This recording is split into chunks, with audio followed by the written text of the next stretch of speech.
Hi guys, you will own nothing and you will be happy. Uh-huh.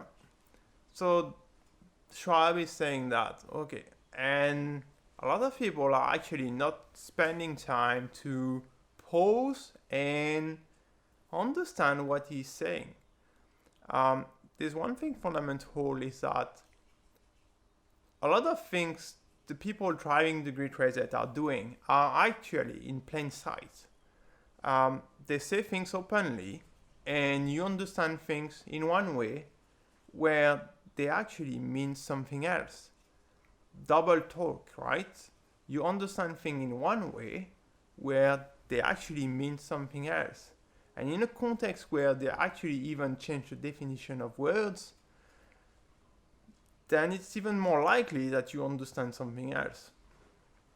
This is something you need to pay attention to. So if we look at you will own nothing and you will be happy, what do you think about these statements? Why? Why is that? Why would I be happy if I own nothing? And always ask yourself for statements, what are the key questions that you should be asking yourself? What type of question should we ask about these statements? Not just what question specifically, but what type of question? We should ask questions about ownership, right? We should ask questions about happiness. Yeah, ownership and happiness, right? And so you will own nothing and you will be happy. So me, I will own nothing and then I will be happy. So if I own nothing, so how do I deal with stuff? So it means I borrow stuff, I loan stuff. Okay, so I'm okay to borrow stuff instead of owning them, which is fine for me, right? If I can live my life by just borrowing. But the key thing is who I borrow from. Will I borrow from my neighbor? No. If I own nothing, then my neighbor will also own nothing, right? And then who will I borrow from? Or do I actually borrow, right? And if I own nothing, then who owns the thing? Right? Are you the guy owning the thing? I don't know. Most people, you will own nothing. Who is the you, right? I'm assuming that Schwab is addressing most of the people on Earth, right? Actually, most of the people maybe in the Western world, right? Where the ownership is actually centralized. So you will own nothing, okay? So who will own the thing? Is it um, is it companies? Is it billionaires? Is it a small number of people? Well, if you look at the trend, billionaires have increased their personal wealth by 50 to 100% over the past 2 years for many of them. So it seems that their ownership of things, you can also see it from an organization perspective, right? You look at the asset base of BlackRock or large conglomerate like this, you see that they own actually more and more things, right? Being land, being suburban area, and if you see that trend, it can help you to understand who will own the thing actually in the system, right? So are you okay that a very small number of people or organization, actually people behind organization, own everything, right? And so if they own everything, and then it means that I need to interact with them one way or another way to access things, because I do need a roof to live, right? You cannot live in the nature. You do need to have access to food, services, potentially buy or use transportation. So it means I have to interact with those specific people or those specific organizations through technology to be able to access the things I need to live, right? Okay, so why not? But on what terms, right? What would be the terms of my interaction with those people? And in the context where, okay, I own nothing and they own everything, what do you think of it from a leverage perspective, right? If you've got a beggar in the street sitting in front of a supermarket and a guy arriving with a Bentley to go do his shopping, what do you think of the leverage of the beggar on the floor versus the guy who owned the Bentley, right? The leverage is on the side of the guy who owned the Bentley. But why? Understand why. It's super fundamental to understand why. And the smart guy in the story is the guy who asks why. Why this guy has the leverage? Well, he has the leverage because the scale of success, the unit of the scale of success right now is money, right? So if we look at the scale of success, the guy who has the Bentley is higher in this scale of success, in this specific scale, than the guy who just sit on the floor and beg for money, right? But understand that fundamentally, the situation is relative to the scale of success and the unit, which is money. If you would change the scale of success, if you were talking, for instance, in terms of creativity, let's say creativity is the unit of success, then maybe the beggar in the street, who is highly creative, being able to draw stuff, maybe higher in that scale than the guy who owned the Bentley, who actually is just good at math, but it's actually not creative at all, right? It's good at financials, but not creative at all. So it's very important to understand the context, right? So coming back on our thought, you will own nothing and you will be happy. So where are we at? So the term of the interaction, right? So why Schwab is throwing you this statement but doesn't tell you what will be the term of the interaction? Why it doesn't tell you who will own everything? Because if you own nothing, someone or a small group of people is very likely to own everything, right? And what will be the role of technology also?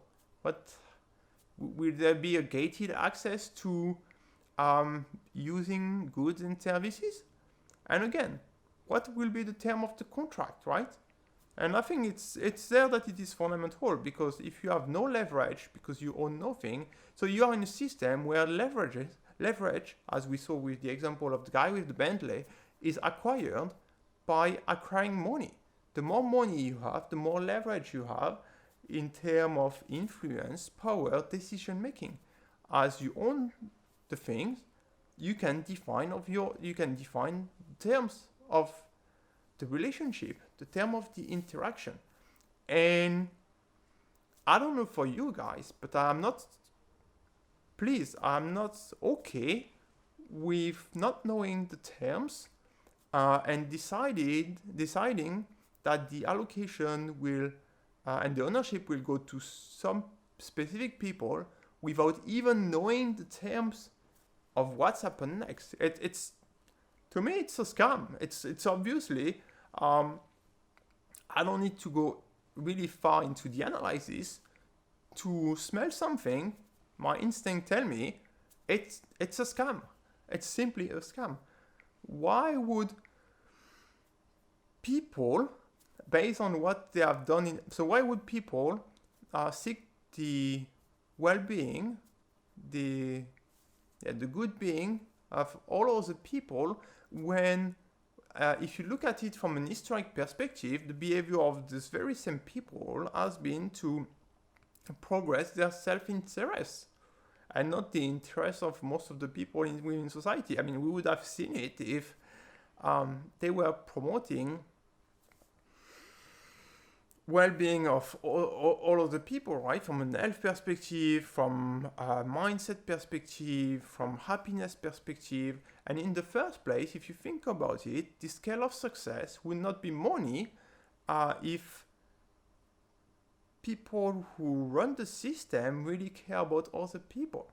It would not be money, simply because this is not required to accumulate money in a disproportionate manner toward other people. I will restate again, it is not required to accumulate money in a disproportionate manner versus the other people. If this is done, if some people seek to accumulate money beyond something that is justified, then you can be actually certain that it is for power and deciding how other people should live, right? Because the other people have no more leverage or very little leverage. They have no more say inside the system and need to just follow orders. That's it. You basically become slaves. And the Great Reset being a scam, again, for the analysis, based on the analysis we've done, you will likely end up a slave of the system. If you do not look at the sentence, you will own nothing and you'll be happy, pause, and do a proper analysis of what it means. Either do it alone or do it with your friends or your family member or people who are open-minded in your network, but please do this analysis, because if you do not anticipate the power, the impact of this sentence, you will end up being a slave. Why? Because if you do nothing, you do not position yourself in a position where you will protect or increase your leverage, and then do not be surprised to wake up one day under a social credit system where effectively you own nothing in the bank, you do not have a house, you do not have a flat, you do not have a car, you need to borrow from someone or not, physical person or organization to have access to goods and services, but on the terms defined. So what are the terms defined? Well, you need to be a compliant citizen. You do not need to say anything anymore. You do not need to question the system. You need to follow medical procedures, right? Because, I don't know, you've got diabetes, you've got disease, or we don't like the way you think, or you actually went into this area which is outside of your geographical scope. So, no, sorry, you cannot access these goods and services. Do not be a fool. This system is being prepared in the background, so some large companies like Microsoft, Google, Salesforce, Nestle have already done change in their infrastructure to accommodate the social credit system and a new system that is aligned with this sentence. You will own nothing and you will be happy. The problem is that if we now look at the aspect of happiness, is that these people define the concept of happiness. How can you define the happiness for someone? This is a question I'm asking you, right? How can me define for you how you be happy? This is strictly impossible, guys. And if you don't realize that, then you've got problem of analyzing things, because for doing change management for 17 years, one of the key property I have identified and seen over and over again is that people have a unique reason of doing things, right? So you will have a unique reason for being happy.